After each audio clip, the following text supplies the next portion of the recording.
Bom, então a gente vai dar continuidade aqui ao conteúdo da disciplina, começando com a parte de álgebra linear, né? Então, essa aula de álgebra linear são basicamente dois vídeos aqui é, que vão contemplar alguns dos tópicos importantes que embasam a parte de álgebra linear, mas a gente vai voltar ainda nesse assunto ao longo das duas ou três primeiras aulas, uma vez que tem outras coisas aqui relacionadas à parte de álgebra linear que são relevantes. E, bom, a gente vai permanecer por um tempo nesse assunto. Bom, começando então com alguma definição mais geral, né? Ah, de forma assim bem, talvez relativamente rasa e mais generalista, né? A álgebra linear ela contempla o estudo de vetores, matrizes, né? E algumas regras, algumas operações e condições que a gente precisa para manipular essas entidades aqui, que são esses vetores, né? Dentro de Machine Learning, isso aqui é a base de tudo, né? A gente sempre vai representar aí os nossos padrões aí por meio de features, né? Por exemplo, se for bidimensional, né? X1, X2. E cada ponto nesse espaço aqui, então, pode ser compreendido como um vetor, né?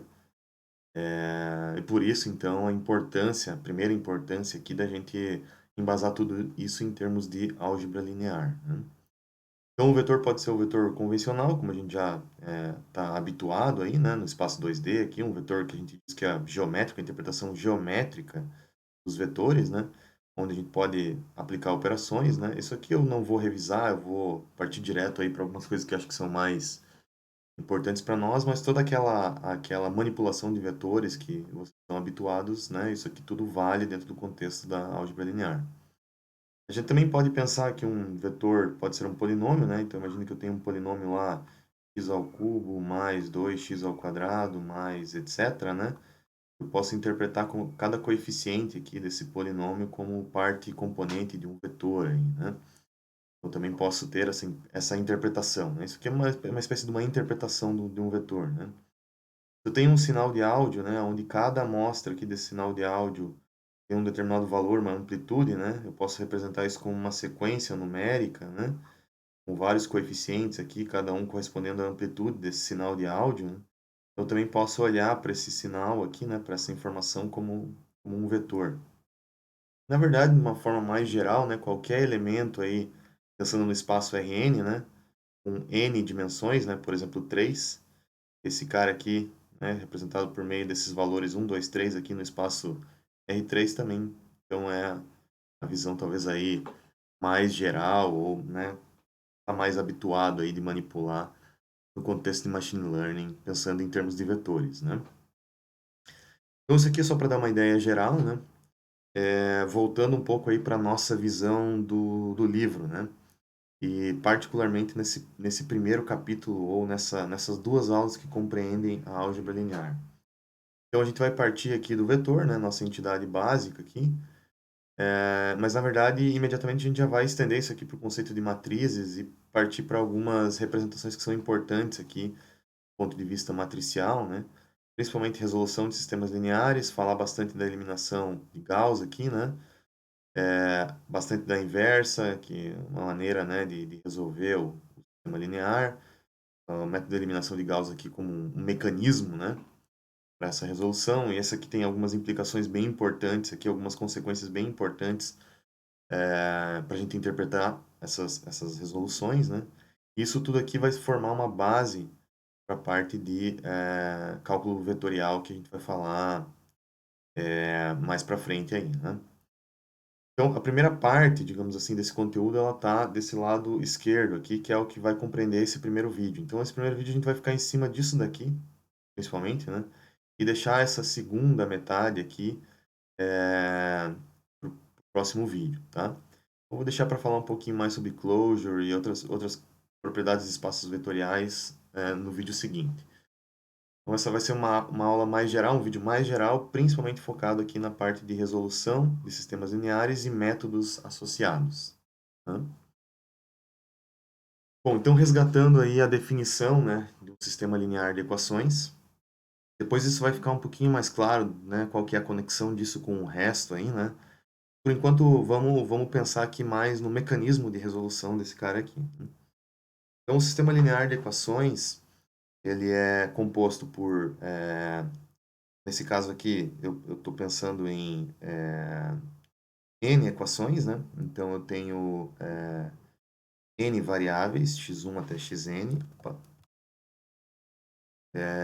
E eu tenho também aqui, de maneira similar, né, m equações. M pode ser igual a n, enfim, tem algumas implicações que a gente vai falar sobre isso um pouquinho na sequência, né? Então, x1 até xn são as nossas variáveis desconhecidas, né? E o nosso objetivo, quando a gente constrói esse sistema linear de equações, é, conhecendo esses coeficientes AI, B, I, né? Ambos pertencentes aí ao real bidimensional, né? Ou seja, esses caras aqui são um valor real, né? Para nós, né? Para simplificar essa nossa análise aqui no primeiro momento. Conhecendo esses caras aqui, então, a gente é capaz de encontrar essa solução, essa n-tuple aqui, né? X1 até xn, né? Que pertence, então, a um Rn, né? Que satisfaça a igualdade imposta por todo o sistema de equações. Então, todas essas igualdades aqui têm que ser satisfeitas, né? Então, de modo geral, dado A e B, quero encontrar o vetor x, né? Bom, partindo de um exemplo simples aqui para a gente resgatar uma visão mais intuitiva da resolução de sistemas lineares, antes da gente sistematizar e apresentar alguns dos conceitos importantes aí, né? Então a gente tem, vamos supor, a gente tem essas três equações aqui, temos essas três incógnitas, x1, x2 e x3, os coeficientes b estão dados por esses caras aqui, os coeficientes a são os valores que multiplicam o x aqui, né? 1 nesse caso, 1, menos 1, 1, 2 e 3, etc. Né? Então, como que eu poderia resolver esse cara aqui? De uma maneira mais intuitiva, né? Uma coisa que a gente pode observar nessa solução desse sistema linear é que se a gente somar essas duas primeiras equações aqui, ó, somar a primeira com a segunda, né, eu vou obter 2x1 mais 3x3 igual a 5. Né? Somando as duas equações, eu obtenho essa resposta aqui. Se eu comparar essa resposta com essa resposta 2x1 mais 3x3 igual a 1, então elas se contradizem, né? Então, o fato delas se contradizerem significa que esse sistema linear de equações aqui não tem solução. Não vou achar nenhum x que satisfaça essas duas igualdades aí que brigam uma com a outra. Nesse segundo exemplo aqui, né, eu mudei um pouquinho esse sistema linear, então eu tenho novamente três equações e três incógnitas, né? E aqui eu posso fazer algumas manipulações, que diferente do caso anterior, eu posso atingir uma solução. Por exemplo, se a gente combinar a primeira com a terceira equação aqui, né? Por exemplo, eu posso subtrair a terceira da primeira. Isso vai me fazer com que x2 e x3 sejam eliminados. 3 menos 2 fica 1, né? Então, eu tenho que a solução é x1 igual a 1. Tá? Se eu somar a primeira equação com a segunda agora, né? Então, agora olhando essa soma aqui da primeira com a segunda, né? Eu vou obter 2x1 mais 3x3 igual a 5. Essa equação aqui, né? Sabendo que o x1 vale 1, então posso substituir esse valor aqui. Eu tenho que o x3 também vale 1. Passa para lá, 5 menos 2 dá 3, né? x3 também vale 1. É sempre importante, caso você tenha dificuldade aqui, né? Com esses passos que são um pouco mais rápidos em termos algébricos, né? Ficar com o slide do lado aí e ir pausando o vídeo para conferir essas contas a todo momento que você tiver alguma dúvida, né? Eu estou passando mais rápido porque importa mais o todo do que o detalhe da conta, né? E aí, conhecendo x3 e conhecendo x1, né? Eu posso substituir ou na primeira equação ou na última, por exemplo, né? E aí eu determino que x2 é igual a 1, tá? Então, eu tenho uma solução que x1 é igual a 1, x2 é igual a 1 e x3 é igual a 1. Então, essa é a única possível solução para esse sistema linear. Daqui a pouquinho a gente vai ver como que a gente chega a essas conclusões, tá? Vamos para um terceiro caso aqui, então eu tenho novamente três equações, três incógnitas, né? Agora eu vou fazer algumas operações aqui, por exemplo, né? Uma primeira coisa que eu posso fazer, ó, se eu somar a primeira equação com a segunda, então eu vou obter 2x1 mais 3x3, que é igual a 5, que é exatamente igual à terceira equação. Então, se eu fizer essa soma aqui, né, eu reconstruo a terceira equação. Ou seja, né, a terceira equação a gente pode interpretar ela como redundante, ela não é relevante para a nossa análise, ou seja, poderia até, na pior das hipóteses, ser removida, né? Da equação 1 e da equação 2, se a gente isolar x1 aqui, né, nas duas equações, perdão, se a gente isolar x1 na primeira equação e isolar x2 na segunda, né, e chamar que o x3 aqui é uma variável a, pertencente aos reais aqui, que eu não sei exatamente qual é o valor dela, né, eu posso expressar tanto x1 quanto x2 em termos desse a. Então, o x1, passando 2 dividindo para cá, né, é 5 meios menos 3 meios de a. Eu fiz essa substituição de variáveis aqui para ficar mais fácil, né? O x2 é 1 mais x3, que é a, tudo isso dividido por 2, então meio mais meio de a, x3, que é a, isso para qualquer a pertencente aos reais.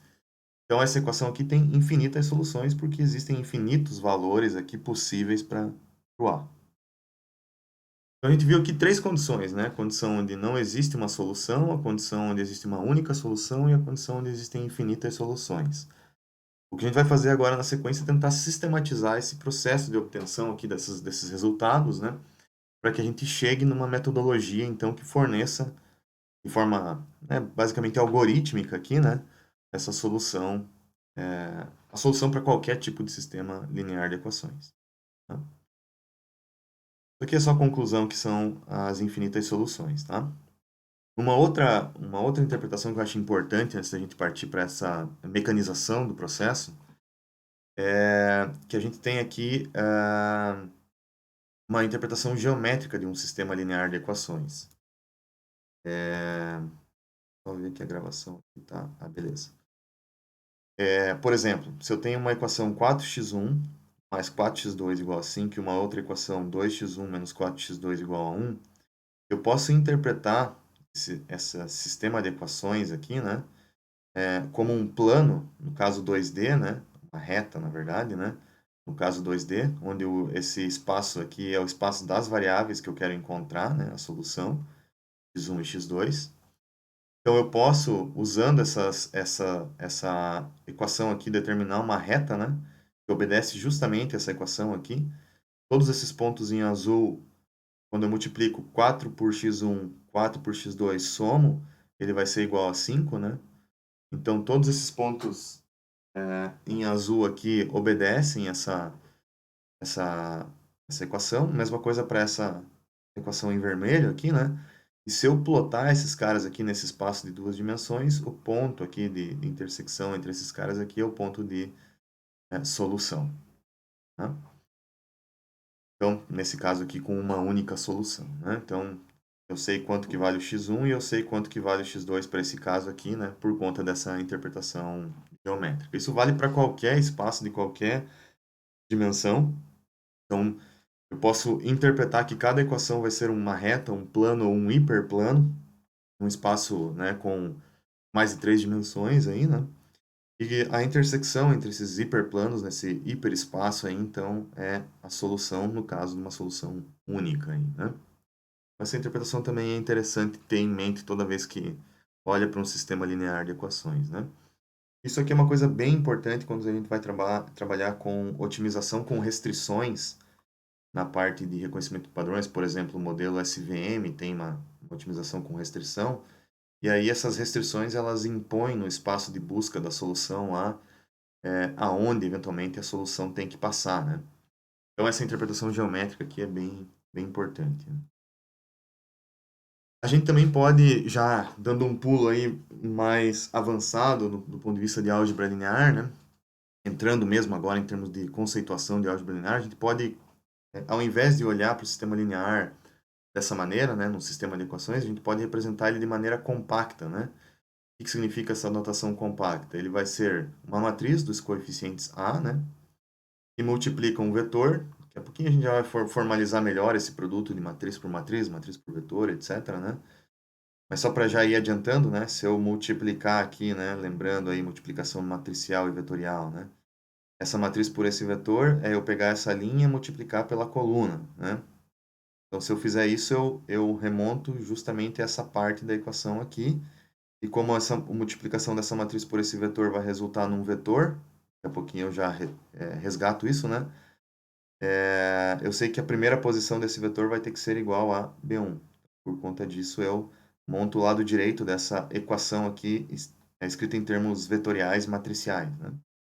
Se eu for fazendo isso para todas as linhas, então eu obtenho aqui, né, cada linha do sistema linear de equações, né, escrita em termos de uma notação matricial, uma notação compacta, né? Então eu posso olhar para essa matriz A, né, posso chamar essa matriz de coeficientes A aqui como uma matriz A maiúsculo, e essa é a notação que eu vou usar aqui, né? Só lembrando que a nossa notação aqui no livro é escalar minúsculo em itálico, né? Vetor é minúsculo em negrito, né? Eventualmente eu vou colocar uma linha embaixo aqui para dizer que esse cara, na verdade, é negrito, né? Ou é um vetor. E matriz é maiúsculo em negrito. Às vezes eu posso colocar duas linhas aqui, então, para representar esse cara que é uma matriz. Então, a nossa matriz A, né? Maiúsculo negrito. Eu também mantenho o itálico aqui, né? Nessa notação do livro. Não precisaria, mas tudo bem, né? Normalmente a gente usa o itálico só para o escalar minúsculo, mas em todo caso não vai fazer diferença porque o negrito já distingue bem, né? Qual que é a característica daquela entidade ali, né? Então tem uma matriz A composta pelos os coeficientes A, todos esses caras aqui pertencem aos reais, são números reais, né? Cada um deles, né? E aí eu tenho essa matriz que tem m linhas por n colunas. M pode ser igual a n ou não, né? Isso aqui não é uma regra, tá? Então, depois a gente vai falar mais sobre essa questão aqui, tá? Então, aqui estão as linhas dessa minha matriz, né? De A11 até A1n.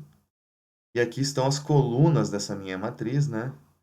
A11 até AM1, tá? Então, linha em inglês aqui para nós vai ser o row, né? Coluna ou column, né? Então, eu tenho vetores que são linhas, rows, né? Que são esses caras aqui.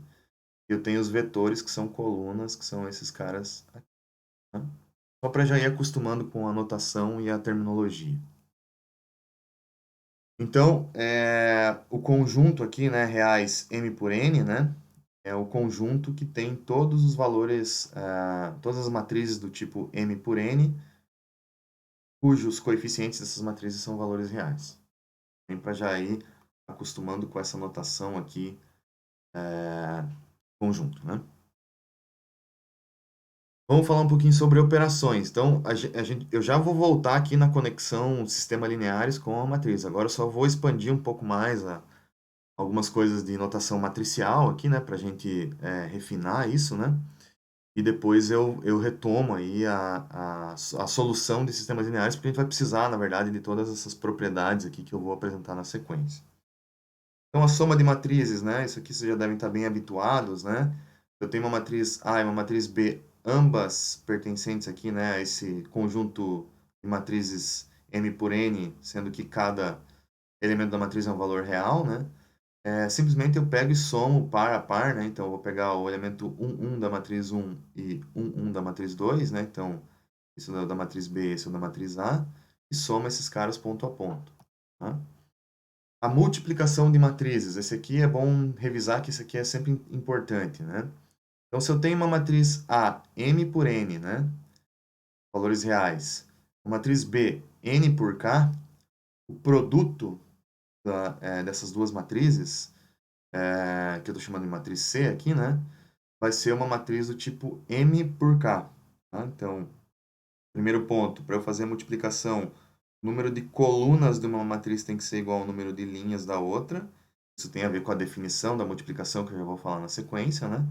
Então, quando eu olho aqui, esses caras têm que ser iguais, né? Para que essa multiplicação seja possível, né? E a matriz resultante ela vai ter exatamente essa dimensão aqui, m linhas por k colunas. Então, vai herdar o número de linhas da matriz A e herdar o número de colunas da matriz B. Como que é a multiplicação? Então, cada elemento C e J da matriz C vai ser um somatório ao longo das n colunas da matriz A. Então, esse somatório vai de 1 até n.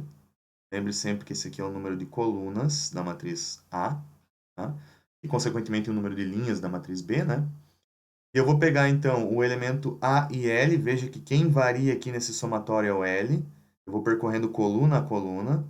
Então, eu vou pegar, vamos supor que o I é 1 e o J é 1. Eu vou pegar sempre o elemento A1L da matriz A e o elemento B1L da matriz B. Tá? E esse L é que está variando. Então, vai ser sempre o A11, B11, A12, B12. Perdão, aqui é L e aqui é 1. Deixa eu ajeitar isso aqui, daí não fica bagunçado.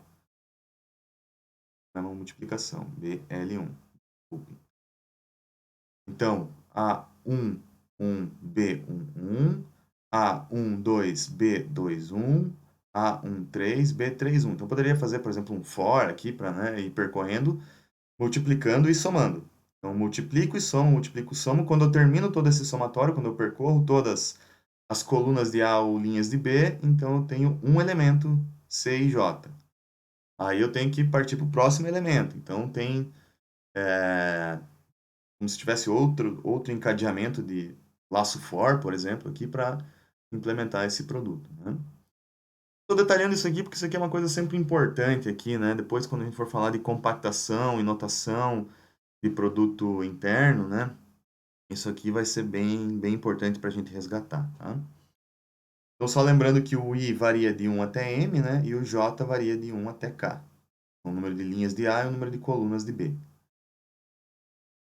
Então, se eu tenho, por exemplo, aqui, né, uma matriz A, 1, 2, 3, 3, 2, 1, uma matriz B desse formato aqui, se eu aplicar esse algoritmo, né, então, que é pegar essa linha, multiplicar por essa coluna, né, ponto a ponto e somar, 1 vezes 0, mais 2 vezes 1, mais 3 vezes 0, vai dar primeiro elemento de C. Se eu pegar essa primeira coluna agora, a primeira linha de A, e multiplicar pela segunda coluna de B, eu vou obter esse segundo elemento aqui.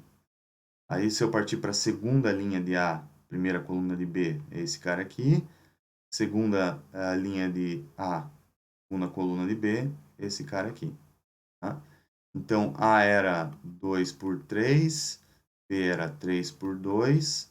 Esses dois caras aqui são iguais, beleza? Então, o resultado da matriz é 2 por 2. Então, dá uma checada nessa conta aqui só para você se convencer. Faça como exercício rapidamente essa multiplicação aqui, né? Para você observar que muda a dimensão da matriz e, claro, muda também os valores aqui, né? No fim das contas, é aplicar exatamente essa conta que está aqui, tá?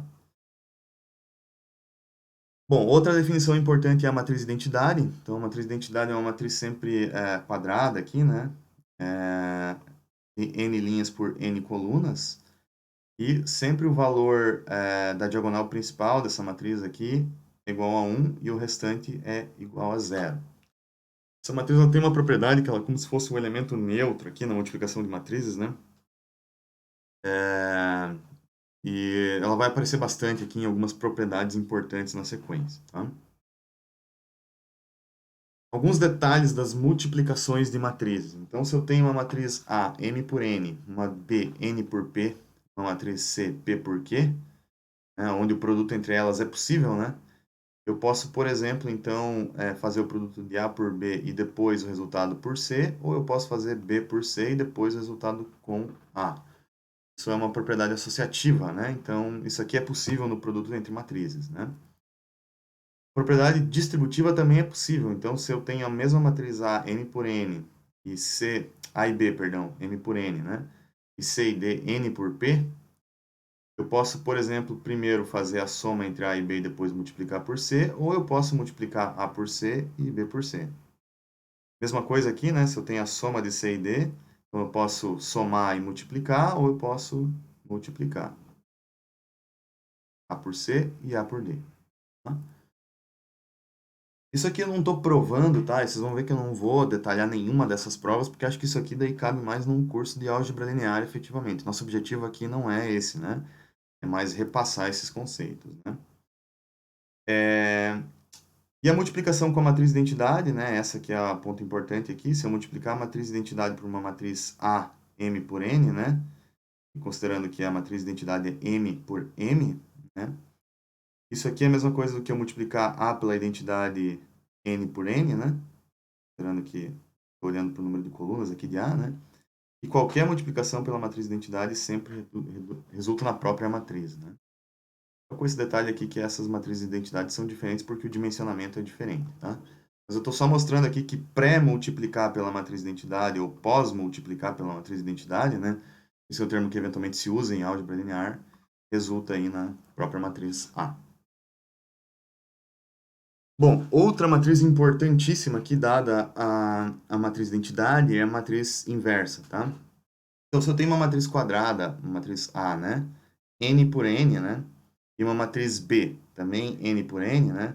De tal maneira que o produto entre A e B resulta na identidade. Então, se eu tenho essa propriedade aqui, né?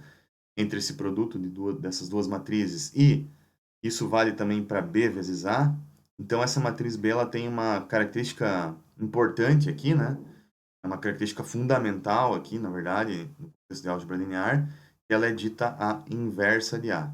Então, ela normalmente é denotada aqui por A menos 1. Tá? O que é a matriz inversa? É a matriz que obedece a essa propriedade aqui. Tá? Quando eu multiplico uma matriz pela sua inversa, ela resulta na identidade. Tá? Só resgatando aqui, a gente vai usar isso aqui um pouquinho em algum contexto aí mais para frente, né? A matriz inversa 2D tem aquela formulazinha que talvez vocês devam recordar do ensino médio aí, né?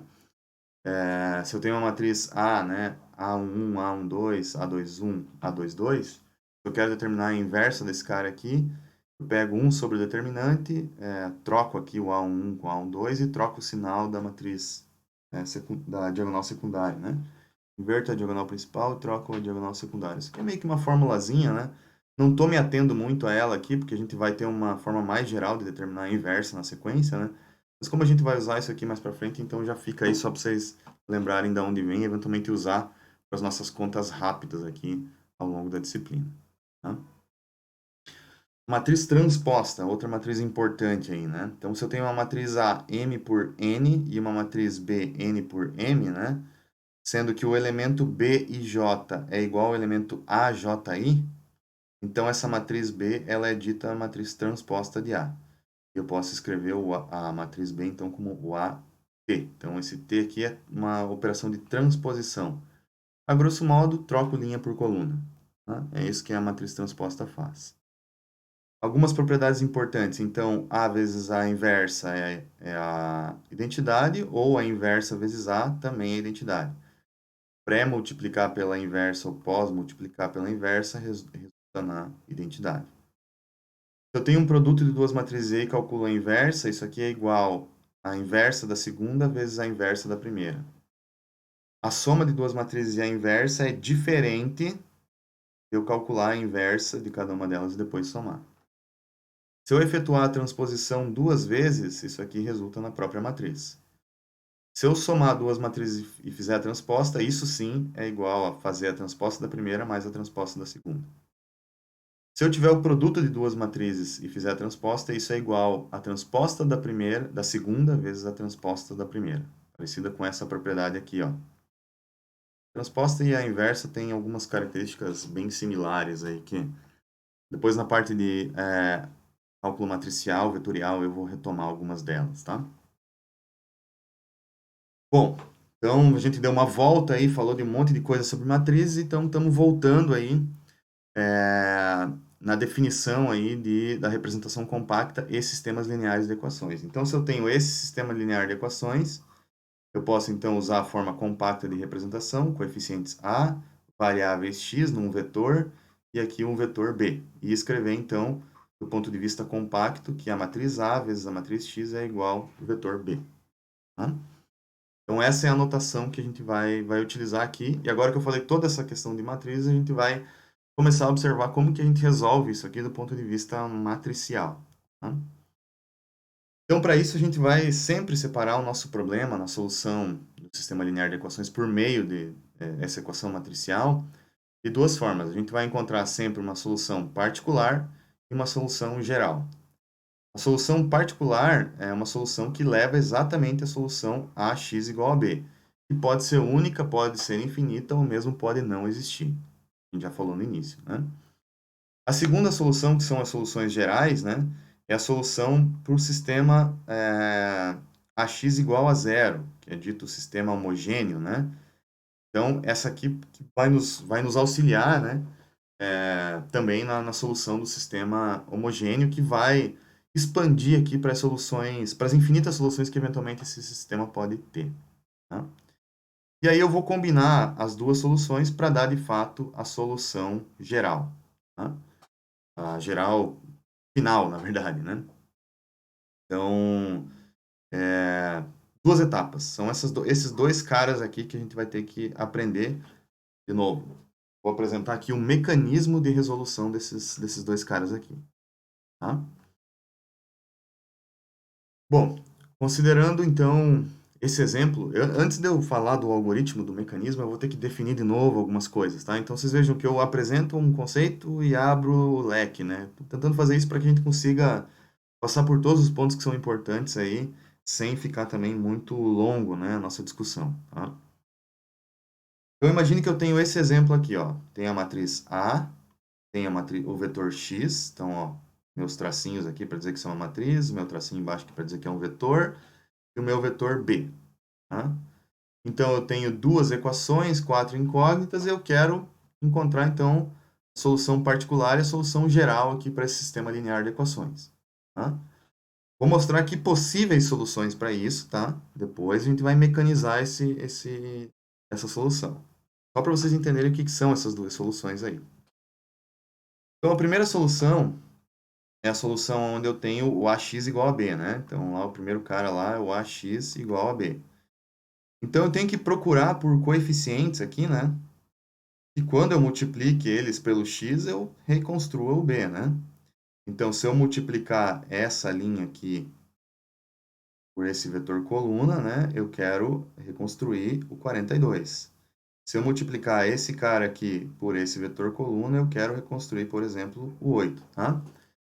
Eu posso olhar, então, né? Isso aqui é bem interessante, né? Essa simetria desse exemplo aqui, justamente para facilitar essa explicação, né? Eu posso olhar o vetor b, que é o 42 e 8, como a soma 42 que multiplica esse vetor aqui, mais a soma do valor 8 que multiplica esse outro vetor aqui. 1 e 0, e 0 e 1. Se vocês olharem para o 1 e 0, 0 e 1, ó, ele é justamente essa parte da matriz aqui.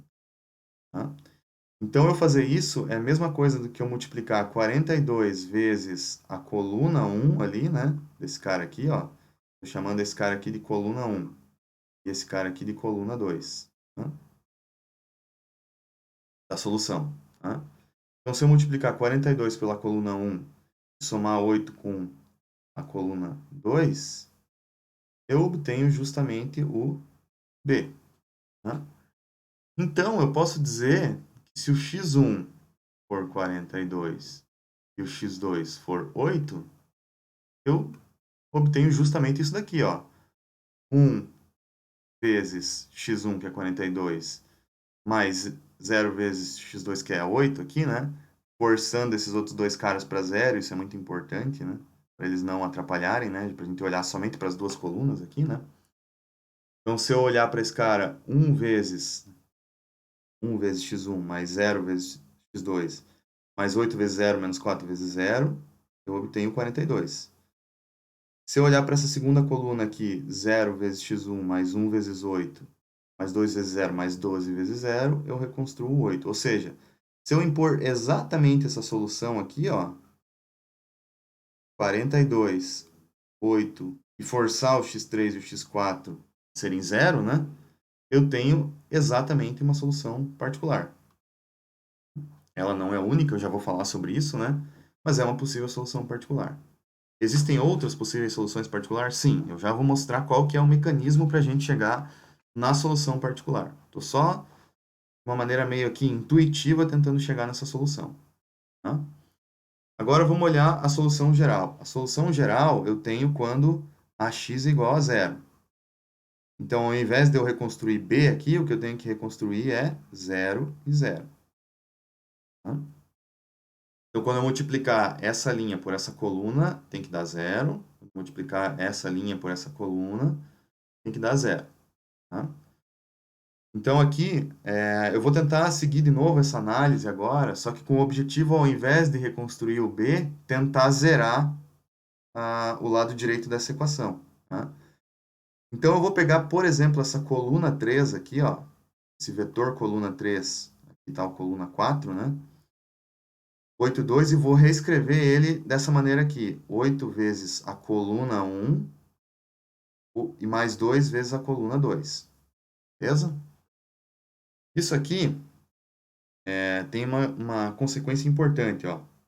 Se eu pegar 8 vezes a coluna 1 mais 2 vezes a coluna 2 e aí subtrair a coluna 3, tá? Anulando a coluna 4, eu não quero ela na jogada aqui, tá? Eu consigo exatamente o vetor zero. Veja que o zero está em negrito aqui, simbolizando justamente o vetor zero, né? O vetor nulo aí, né? O vetor composto por dois valores zero, aí, né? Na linha 1 e na linha 2. Então, se eu fizer isso daqui, né? Eu posso dizer que o meu x1 vale 8, o meu x2 vale 2, o meu x3 tem que valer menos 1, né? E o x4 está sendo anulado, para que quando eu combine isso daqui nessa equação aqui, com essa matriz aqui, eu obtenha zero do lado direito. Tá? Essa forçação de barra que eu estou fazendo aqui com o vetor C1, o vetor C2, que é 1 e 0, 0 e 1, e depois essa subtração aqui, isso tem uma razão de ser e está por trás do mecanismo que a gente vai falar depois, tá? Mas não esquente a cabeça com isso agora, só entenda o passo que eu estou tomando aqui para chegar nessa solução. Tá? Beleza, então, se eu fizer essa conta aqui, eu retorno o zero. Então, olha só, eu vou tentar generalizar um pouquinho mais isso aqui. Se eu pegar 8 vezes o C1 mais 2 vezes o C2 menos o C3 e forçar o zero no C4 aqui, né? Eu obtenho zero, o vetor nulo. Mas, na verdade, se eu multiplicar essa equação aqui por qualquer valor lambda aqui real, o produto entre esses dois caras continua sendo zero, porque esse cara aqui garante o zero.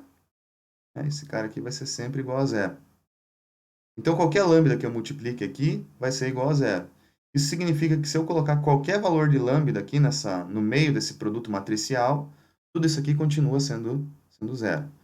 Veja que eu escrever o que está aqui desse jeito ou desse jeito que está aqui é a mesma coisa, né?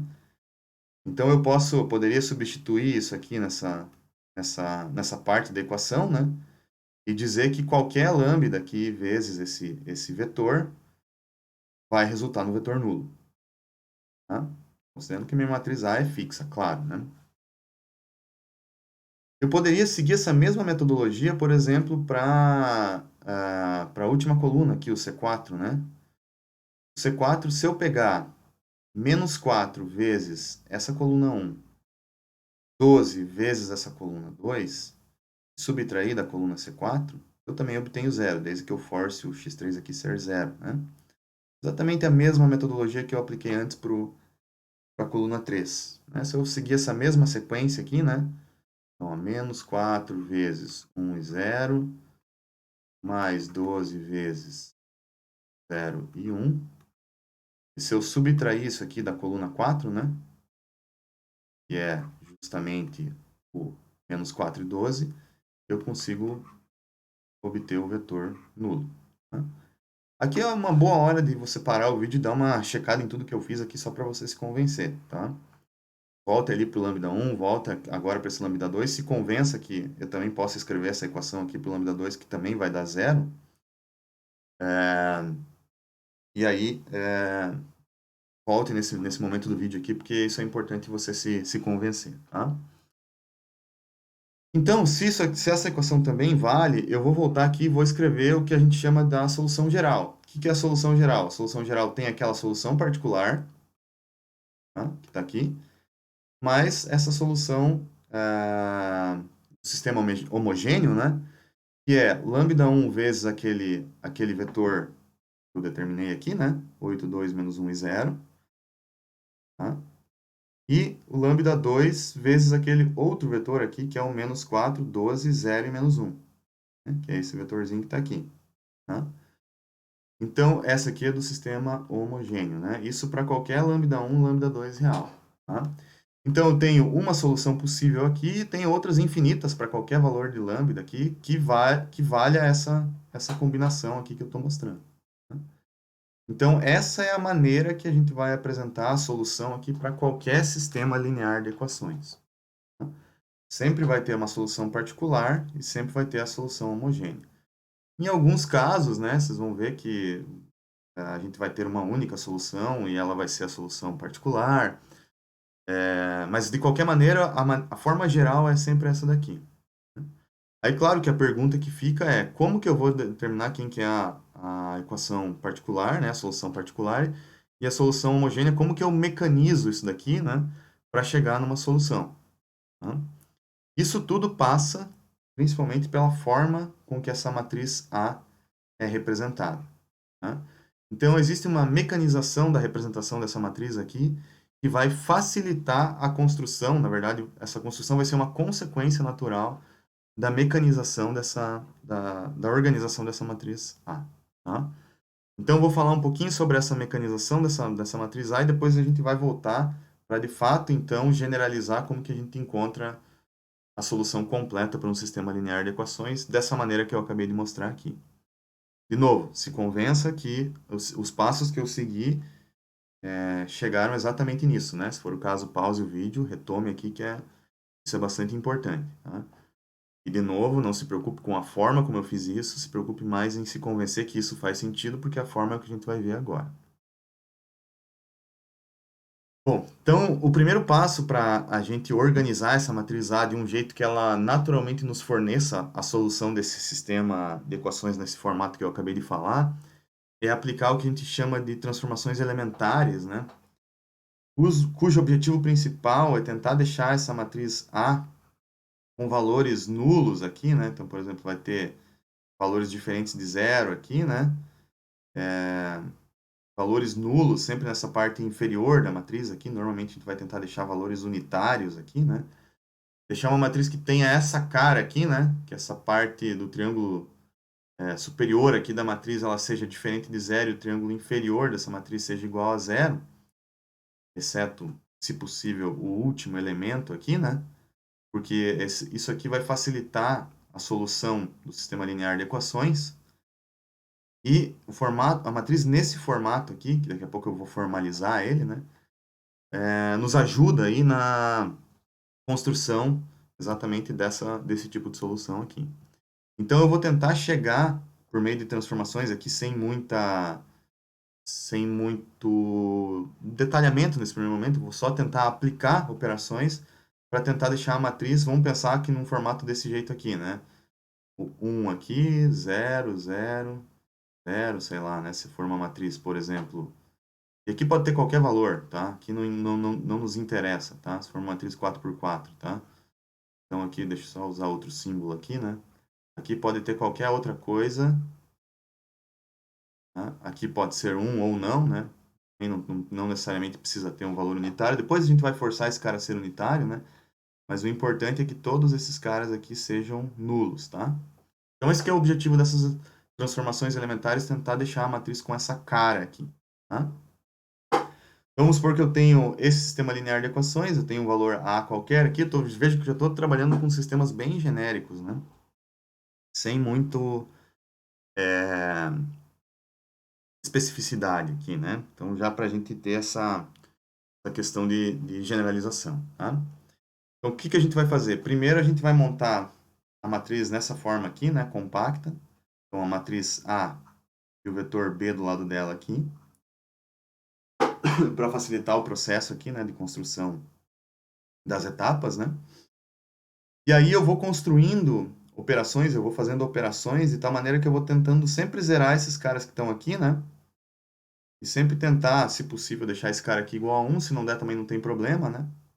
Mas vou tentando sempre zerar para tentar deixar a matriz naquela escadinha ali que eu mostrei antes, né? Opa, coisa assim, né? Onde esses caras aqui na parte superior são os inferior, perdão, são nulos. Então, a primeira coisa que eu vou fazer, por exemplo, é trocar a linha 1 com a linha 3. Estou fazendo só uma troca. Então, esse cara aqui vem para cá e aquele cara de lá vem para cá. Tá? Da onde que eu tirei isso? Bom, isso aqui, depois de você fazer algumas vezes esse processo aqui de transformações elementares, você vai meio que pegando uma prática, né? Existem algumas dicas e tal, né? Mas isso aqui é meio que prática mesmo, né? Nesse momento aqui, para nós, eu posso resumir dessa maneira, tá? Beleza, troquei aqueles dois caras, né? Isso é legal você ir fazendo na mão para acompanhar, tá? Para você se convencer de que está compreendendo essas etapas. Então, troquei. E agora eu vou fazer mais um monte de coisas aqui, ó. Eu vou pegar essa linha aqui, ó. Vou pegar, perdão, a linha R1 aqui, né? Vou multiplicar ela por menos 4, tá? E vou aplicar isso nessa linha aqui. Vou pegar a linha 1, vou multiplicar por 2 e somar com essa linha que está aqui. Vou pegar a linha 1 e subtrair dessa última linha que está aqui. Então, por exemplo, ó, vamos pegar essa última operação aqui só para ver como que ela seria. Já que eu estou fazendo três coisas ao mesmo tempo, isso aqui é meio confuso. Então, eu vou pegar a linha 1 e vou subtrair dessa última linha que está aqui, ó. Então, esse cara menos esse cara vai dar 0. Esse cara menos esse cara vai dar 0. Esse menos esse vai dar 1. Esse menos esse vai dar 2. E esse menos esse vai dar menos 3. Tá? Então, claro, você pode fazer isso para... Perdão, né? Eu inverti, né? Esse cara menos a linha 1. Esse cara mais duas vezes a linha 1. Esse cara menos 4 a linha 1. Tá? Perdão. E aí eu obtenho a matriz nesse formato aqui, ó. Então, só para a gente conferir. Então, esse cara de baixo aqui, menos a linha 1, vai ser 1 menos 1 vai dar 0. Menos 2 menos 2 vai dar 0. 0 menos 1 vai dar menos 1. Menos 3 menos menos 1, menos 2. 4 menos 1 vai dar 3. A menos 0 vai dar A. É sempre bom levar o vetor B junto aqui, porque isso vai ser importante para a solução final, tá? Então, isso aqui remontei a última linha, né? Então, refaça isso para essa linha e para essa linha e se convença que está dando exatamente isso que está aqui, tá? Aí eu tenho essa última linha aqui, ó. Veja que a matriz já está começando a ficar com a cara que eu quero, né? Ó, zerei todo mundo aqui. Agora o meu objetivo é tentar zerar esse cara aqui. Esse já vale 0. Enfim, tentando zerar a diagonal. A diagonal não, a parte inferior da matriz, né? O triângulo inferior ali dela, né? Então, se eu pegar agora essa última linha aqui, subtrair de R2, opa, e subtrair de R3, o que eu vou obter é essa matriz que está aqui, ó. Então, todo mundo aqui vale 0, né? Na verdade, alguns até mais do que eu queria, né? O que eu queria era só o triângulo inferior, mas beleza, né? Eu consegui obter isso, né? E aí eu obtive essa matriz que está aqui. De novo, vai repetindo esses passos aqui com calma para você se convencer que isso tudo aqui está fazendo sentido, tá? Um detalhe, quando eu faço essa operação aqui, essa última posição de B ficou A mais 1. Tá? Por último, eu vou multiplicar essa linha por menos 1 e essa por menos 1 terço aqui, só para deixar ela com essa cara aqui, ó, tentando deixar sempre 1 aqui. Isso aqui vai ser importante para nós depois, tá? Então, veja que eu consegui zerar quase tudo aqui, né? E deixei no formato que eu gostaria, tá? Então, assim, ó, quando esse A vale menos 1, então eu consigo resolver esse sistema linear de equações. Caso contrário, eu tenho uma inconsistência, né, aqui nessa última linha que inviabiliza a solução. Mas em todo caso, vamos considerar que o A vale menos 1, né? E aí a gente pode resolver esse cara aqui, tá? Como que a gente resolve esse cara? Então, a gente vai construir, né, todo esse processo aí que eu fiz, né? Construir, então, o que a gente chama de essa matriz no formato row echelon, né? Esse formato meio reduzido da matriz aí, né? Aonde todas as linhas contêm que contém somente zeros, né? Estão na parte de baixo da matriz, né? Então, de forma correspondente, todas as linhas que contêm pelo menos um valor não nulo, né? Estão na parte de cima da matriz das linhas que contêm somente zeros. Tá? Então, isso é dizer que ela está naquela estrutura aqui onde todo mundo vale zero, né? As linhas que têm mais valores nulos são as que estão mais para baixo. Tá? E olhando para as linhas que contêm elementos não nulos, né? O primeiro elemento não nulo dessa matriz, olhando da esquerda para a direita, né? Ele é chamado pivô. Né? Então, por exemplo, se eu olhar aqui, né? Esse cara aqui é o primeiro elemento não nulo, é o pivô dessa matriz. Vou olhar para baixo aqui, ó. O primeiro elemento não nulo está aqui, né? Sempre olhando da esquerda para a direita, né? E tem um outro pivô aqui, e essa última linha não tem nenhum elemento pivô, né? Essa segunda coluna também não tem, tá? Então, esses caras aqui são os pivôs dessa matriz. Eles têm uma importância aí, depois eles são a chave para a nossa solução, tá? Bom, essa matriz, nesse formato row echelon, né? Isso aqui tem um nome em português, mas eu vou manter esse nome em inglês porque depois vai confundir a nossa nomenclatura com outras coisas que são mais comuns aí em inglês do que em português, tá? Então, esse formato, ele facilita bastante para a gente encontrar a solução particular. Tá? Como que a gente faz isso, né? Então, a solução particular, o vetor B lá, né, ele vai ser uma combinação linear, uma ponderação linear aqui dos fatores lambda, né, que a gente vai determinar, né, vezes aquelas colunas ali dos pivôs. Tá? Então, a chave para encontrar essa solução é por meio dessa equação, tá? Então, por exemplo, aqui, ó, como que ficaria no nosso exemplo da matriz dessa solução que a gente determinou aqui, né? Então, resgatando a matriz aqui, né? E considerando, por exemplo, que o A é menos 1, né? Para a gente ter zero aqui, né? Então, eu vou tirar esse cara daqui e já vou escrever o zero para ficar mais fácil, tá? O que que a gente vai fazer? A gente vai pegar todos os elementos, as colunas que contêm os pivôs. Então, aqui eu tenho um pivô que é o 1, então vai ter essa primeira coluna que está aqui. Aqui eu tenho um outro pivô, ó, então eu vou pegar essa coluna que está aqui. Tá aqui ela. E aí eu tenho o último elemento pivô, que é esse cara que está aqui. Então eu vou pegar a coluna correspondente a ele, vou colocar aqui. Então, o lambda vezes esses vetores pivôs aqui, né? Vão ter que resultar, então, no vetor B. Tá? É isso que essa equação está falando para nós aqui, né? Então, lambda 1 vezes esse pivô, mais lambda 2 vezes esse pivô, mais lambda 3 vezes esse pivô, vai dar esse cara que está aqui.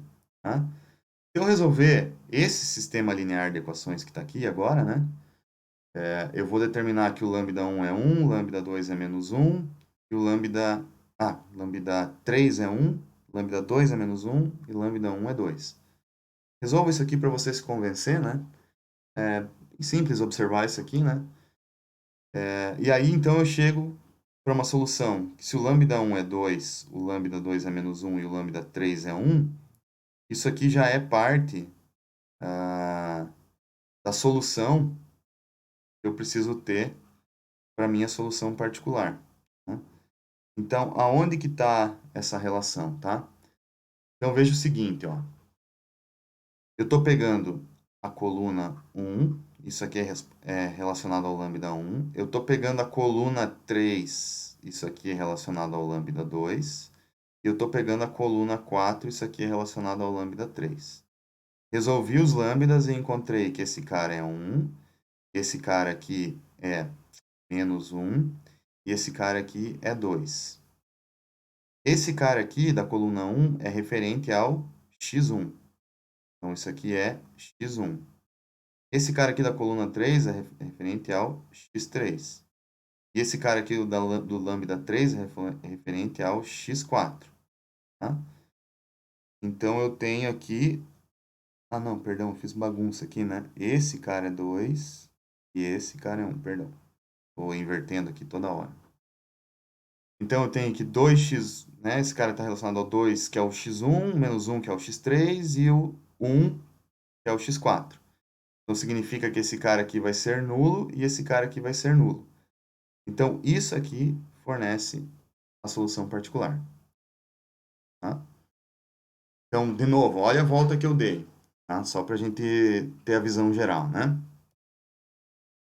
Parti lá da matriz, né, do sistema linear nesse formato, montei a matriz colocando a matriz A e a matriz B, fui fazendo operações até deixar ela na row echelon form ali, né? Deixei ela, beleza. Aí parti lá para determinar quem são os pivôs, né? Peguei as colunas dos pivôs, montei esses lambdas aqui, calculei o lambda de cada um, né? Quanto que vale cada um desses lambdas. Voltei aqui para ver qual que era a coluna correspondente a cada um daqueles lambdas. E aí, o valor do lambda aqui, que é diferente de zero, é o valor da solução particular. Então, a solução particular está aqui. Está nesse vetor, que é um vetor linha, mas está representado de forma transposta por esse vetor, que é um vetor coluna, né? Que está representado na forma transposta por esse vetor linha. Tá? Então, veja que é uma volta grande aqui, né, para determinar a solução particular, mas é o mecanismo que a gente vai conversar aqui, tá? Se eu transformar, né, a matriz reduzida aqui, né, se eu transformar a matriz na row echelon form aqui, né, que eu chamo de reduced row echelon form, né, aonde a matriz está no row echelon form, cada pivô é 1, e o pivô é o único elemento não nulo da sua coluna, então eu obtenho a forma reduzida, tá? E a forma reduzida ela fornece uma maneira da gente rapidamente obter a solução particular. A solução homogênea, perdão. Particular foi a que eu acabei de falar. Então, assim, vamos supor agora que eu quero obter a solução AX igual a zero, tá? De uma matriz que já está no Reduced Row Echelon Form, tá? Então, a ideia principal para matriz no formato, esse formato aqui, né? Para encontrar a solução homogênea, né? Então, o igual a zero sempre é homogênea, tá? Mesma ideia lá de equações diferenciais, né?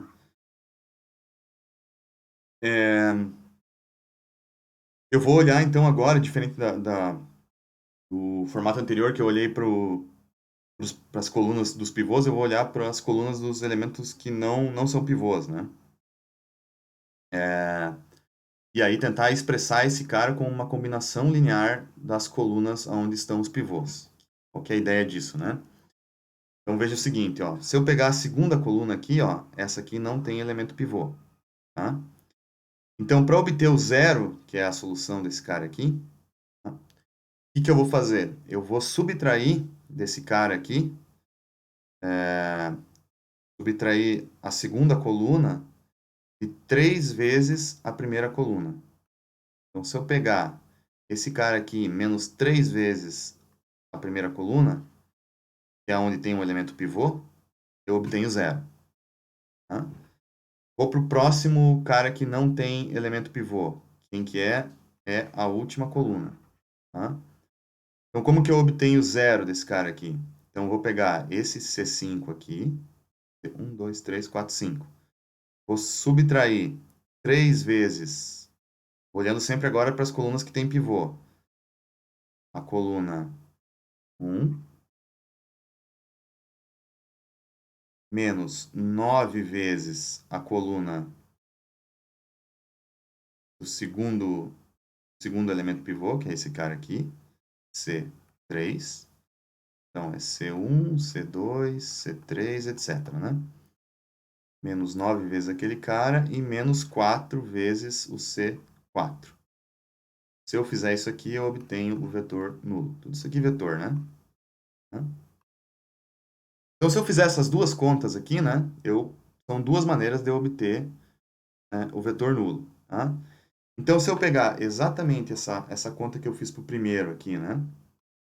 E essa conta que eu fiz para o segundo, eu vou obter esse vetor aqui para o primeiro e esse vetor aqui para o segundo. Tá? Só considerando que tem alguns elementos que tem que anular ali, né? Já que eles não entram na jogada, né? E aí, para qualquer lambda que eu multiplicar esses caras aqui, eu obtenho o vetor nulo.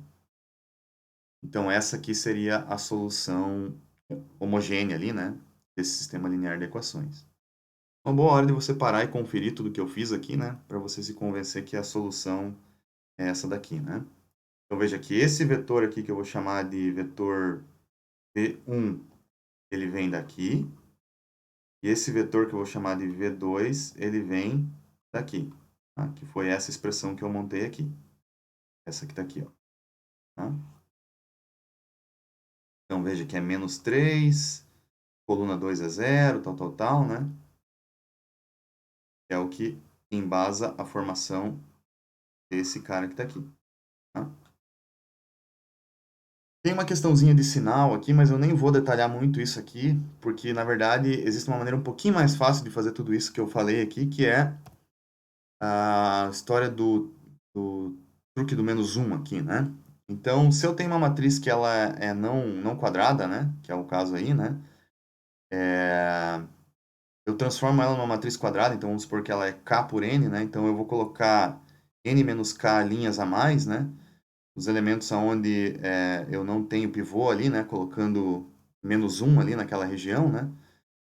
E aí, naturalmente, esse truque aqui faz com que as colunas dessa nova matriz que contém o menos um como pivô são as soluções do sistema homogêneo. Como que é isso aqui, né? Na verdade, até é por isso que a gente tenta zerar aqui, né? Tem a ver com isso aqui, esse truque do menos um. Então, aqui, o que eu vou fazer? Ó? Eu vou transformar a matriz A nesse formato aqui. Ela não é quadrada, então eu vou transformar ela em quadrada, né? E que linhas que eu adiciono? Eu vou adicionar a segunda e a última linha, que são linhas onde eu não tenho pivô, né? Então, aqui eu tenho um pivô aqui, eu tenho um pivô aqui, né?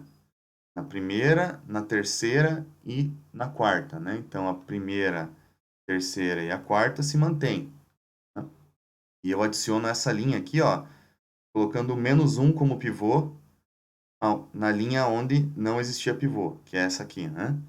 E seria esse meio aqui, né? Entre essa e depois entre essa e essa, né? Perdão, aqui tem, né? É na última aqui. Deixa eu voltar aqui, isso aqui vai confundir. Então, tem que inserir alguma coisa nesse meio aqui e aqui no final, que não tem pivô, né? Então, eu coloco aqui no meio, onde é que vai o pivô? Aonde não tinha, né? Na segunda coluna. E lá na última também coloco o pivô aqui, aonde não tinha, né? Que é exatamente na última coluna, tá? E aí, naturalmente, essas colunas aqui já vão ser a solução homogênea, tá? Veja que aparece aqui, né? Isso aqui é uma maneira prática e mais rápida, né? De fazer tudo isso daqui que eu falei anteriormente, né? Com esses vetores e tentar anular, né? Então, por isso que esse aqui, no fim das contas, não se usa muito, se usa mais esse truque do menos um aqui quando é possível, né? Senão, aí tem que aplicar aquela relação para quando você já tiver com uma matriz quadrada, né? Bom, isso tudo aqui é meio confuso e demorado, então às vezes ele gera bastante dúvida, então é um bom momento para você parar e resolver, né, pausar o vídeo aí, resolver os exercícios 2.6 e 2.7, para ver se você consegue colocar na prática aí, entender bem aí tudo que eu acabei de falar, tá? Esse procedimento ele é meio chatinho, né? Eventualmente você vai se bater um pouco para ir reduzindo a matriz no começo, mas é importante fazer esse esforço aí para você entender bem todas as etapas que eu percorri aqui, né? Bom, um outro último ponto aqui que eu acho que é importante falar é o cálculo da inversa. Depois eu vou fazer a conexão disso daí, tá? Na solução de sistemas lineares. Então, o último ponto que eu queria falar aqui é do cálculo da inversa. Então, vamos supor que eu tenho uma matriz A qualquer aqui, né? Procedimento clássico para, né, mecanismo clássico aqui para determinar a inversa. Escreva a matriz e escreva a identidade do lado dela, tá? Igual a gente concatenou lá o vetor B, agora estou concatenando a matriz identidade, tá? Aí o que eu vou fazer? Eu vou tentar deixar a matriz do lado esquerdo na Reduced Row Echelon Form, tá? Então, vou fazer várias etapas e vou aplicar essas mesmas transformações aqui na matriz identidade. Quando eu chegar na Reduced Row Echelon Form, o que vai estar do lado direito aqui é a matriz inversa, tá? É legal você observar as etapas que sai daqui até chegar nesse formato, né? Se quiser, pode até clicar nesse link online e inserir essa matriz, ele mostra todas as etapas até chegar aqui, né? Às vezes isso é legal para você ver aí, coisas que você não está observando aí nesse método de eliminação de Gauss, né? Na verdade, para chegar nessa Reduced Row Echelon Form, a gente usa a eliminação de Gauss, né? É o nome do método, né? Para isso, né? Acho que eu não formalizei isso antes, mas enfim, fica aí, né? Então, esse toque, né? E aí a matriz, então, que está do lado direito é a matriz inversa. Que é o que está aqui, né? Então, aqui também vale a pena parar o vídeo e fazer o exercício 2B só para você fixar bem esse cálculo da inversa aqui, que é bem, bem importante. Então, para resumir aí, né? Resolução de sistemas lineares de equações, né? Então, eu tenho essa forma geral aqui. A gente falou de duas formas aí, né? A solução particular, que vem lá da matriz na row echelon form. A gente falou da solução homogênea lá, né? Que vem também da reduced row echelon form. Então, posso aplicar a, a base de tudo aqui é essa matriz, né? Por meio da eliminação de Gauss aí, né?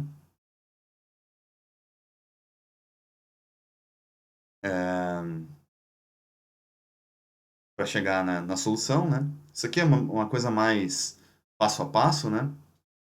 Se a matriz A for quadrada e inversível, eu posso aplicar essa equação diretamente aqui para resolver também o sistema linear de equações, né?